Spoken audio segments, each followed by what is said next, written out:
మీరు నిజంగా ఇప్పటివరకు మీరు చేసిన సినిమాలన్నీ ఓకే ఇండస్ట్రీ కోరుకుంటుంది కాబట్టి ఇలాంటి కమర్షియల్ సినిమాలు ఇద్దామని ఇచ్చారా, నిజంగా మీరు మనస్ఫూర్తిగా ఇచ్చే? నేను చేసిన సినిమాల పట్ల నాకు 1% కూడా రిగ్రెషన్ లేదు సార్.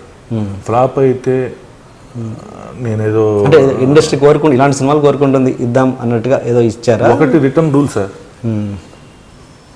కమర్షియల్ సినిమా అని సోకాళ్ళు మనం మాట్లాడే సినిమా, ఇక్కడ మీరు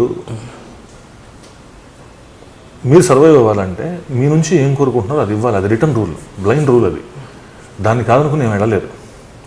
నా ప్రయత్నం అంతా ఏముంటుందంటే, ఇప్పుడు నన్ను కూడా ఇప్పుడు అడిగితే నాకు ఇలాంటి సినిమా కావాలని డైరెక్టర్ అడిగాడు అనుకోండి, నేను అతన్ని టేస్ట్కి తగిన సినిమా చెబుతూ అందులో కమర్షియల్ వైబిలిటీస్ అన్ని ఏమున్నాయో చూసుకుంటూ, కోట్లలో వ్యాపారం ఇది చూసుకుంటూ అందులో నాకు తృప్తినిచ్చే విషయం ఏముందో వెతుక్కుంటాను. నేను దానికోసం నా ప్రయత్నం చేసుకుంటాను. నా ప్రతి కథలోనూ అది ఉంటుంది. మీరు ఏ కథ అడగని నేను చెప్తాను. అది ప్రతి దానిలోనూ ఇక్కడ నేను అది కొంత స్థాయిలోనే ఉందా, పూర్తి స్థాయిలో చేయగలిగానా అనే చోటే బేరీజ్ అవుతుంది అంతే.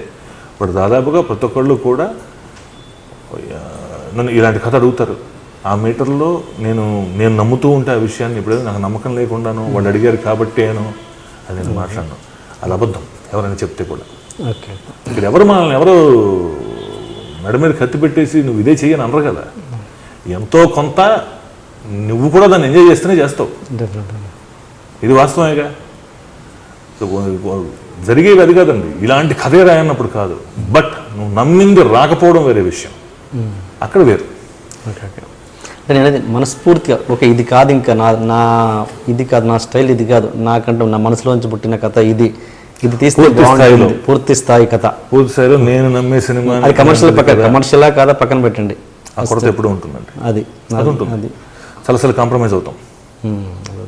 ఇప్పుడు తమిళ్లో కానీ హిందీలో కానీ మంచి ఏమంటారు ఎక్స్పెరిమెంటల్ మూవీస్ చాలా చిన్న బడ్జెట్లో వస్తున్నాయి. అలాంటి ఉద్దేశం మీకు ఏమైనా ఉందా, లేకపోతే అలాంటి కథలు మన దగ్గర ఎందుకు పుట్టట్లేదు అసలు? ఎంతసేపు ఈ కమర్షియల్ ధోరణి సినిమాలైనా? ఈ కంప్లైంట్ అందరికీ ఉంది. తెలియకుండా మొన్నటిదాకా కూడా ఈ ఫ్లోలో అందరూ కొట్టుకుపోతున్న మాత్రం వాస్తవమే. దాదాపుగా ప్రతి ఒక్కళ్ళు ఒకే, మనకి అది పెద్ద జబ్బు కదా. ఇది ఒకటి ఆడితే ఆ మీటర్ పట్టుకుని దానిలోనే అందరూ సినిమాలు చేసుకుంటూ వెళ్ళిపోవడం. ఇప్పుడు ఏదో రూల్ పెట్టుకున్నట్టు ఫ్యామిలీలో ఇవాళ మనం ఈ వారం రోజులు మనం కామెడీ సినిమాలే చూస్తాం, లేదా ఈ వారం రోజులు ఒకే రకమైన భోజనం చేస్తాం అన్నట్టు. ఇండస్ట్రీ తప్ప 100% జనం ఎందుకు అవుతుందండి? మనం అలవాటు చేస్తేనే కదా. మీరు ఏం అలవాటు చేస్తారనే దాన్ని బట్టే వాళ్ళు చూస్తారు.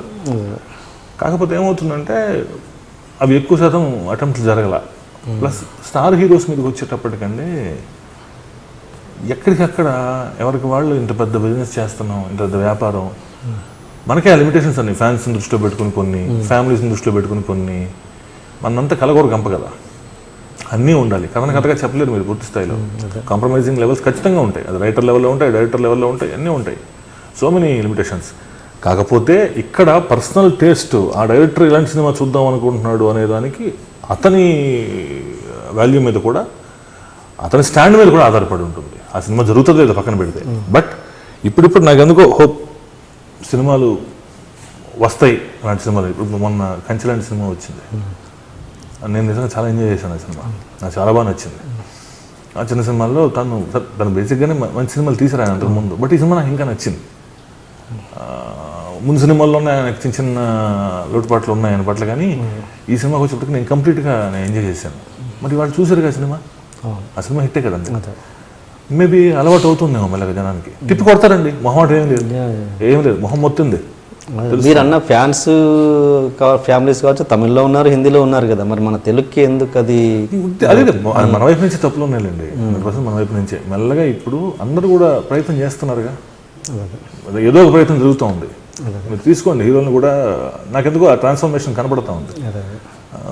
ఏదో చేయాలి, ఓకే ఇదేదో ఇలా చేస్తే నేను చూస్తారనే సిద్ధాంతాలు మెల్లగా పోతున్నాయి అనిపిస్తుంది.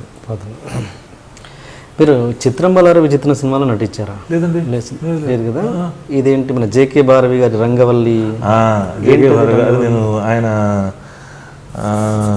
నేను అప్పుడు 9th క్లాస్. ఆయన మాకు ఫ్యామిలీ ఫ్రెండ్, మా నాన్నగారు బాగా తెలుసు. ఆయన అప్పట్లోనే డైరెక్షన్ చేశారు. ఓకే. రంగవల్లి అని ఒక సినిమా, అందులో సాయి కుమార్ కూడా ఏంటిది సినిమా? సినిమా. రంగవల్లి సినిమా. సినిమా అది. ఓకే. ఆయన డైరెక్షన్ అది. ఆయన పేరు అప్పట్లో జేకే భారవి కాదు, ఓకే. సుదర్శన భట్టాచార్య ఇది ఆయన పేరు. ఆయన డైరెక్ట్ చేశారు.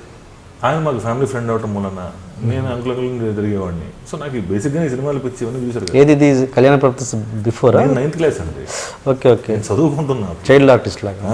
చదువుకుంటుంటే ఊరికినే అందులో తీసుకెళ్ళి ఒక సీన్లో నన్ను కూర్చోబెట్టి ఓ డైలాగ్ అది చెప్పించారు. అది కూడా ఎడిటింగ్లో పోయింది, పోయిందా? సినిమాలో లేదు, అది యూట్యూబ్లో లేనట్టుంది. అది ఉందా? లేదు, కళ్యాణ ప్రాప్తి వేస్తే లేదు. అవునా? ఓకే, నేను చూడలేదు. ఇవన్నీ ఏంటి, 2 పడవల మీద ప్రయాణం లాగా ఏదో ఒకటి చేయాలి కదా. ప్లస్ నేను ఎక్కడ ఎంజాయ్ చేస్తున్నా తెలియకుండా ఇది బోర్ కొడుతుంది. సడన్గా వెళ్ళిపోయి మంజుల నాయుడు దగ్గర కూర్చుని నేను ఇంకా మానేస్తాను చేయను అని ఆవిడ నాకు చాలా క్లాస్ తీసుకున్నారు. అప్పుడు ఎందుకు మానేస్తున్నావు ఏంటి అంటే నేను రైటర్ అయిపోతాను అన్న. కంగారు పడ్డారు ఆవిడ.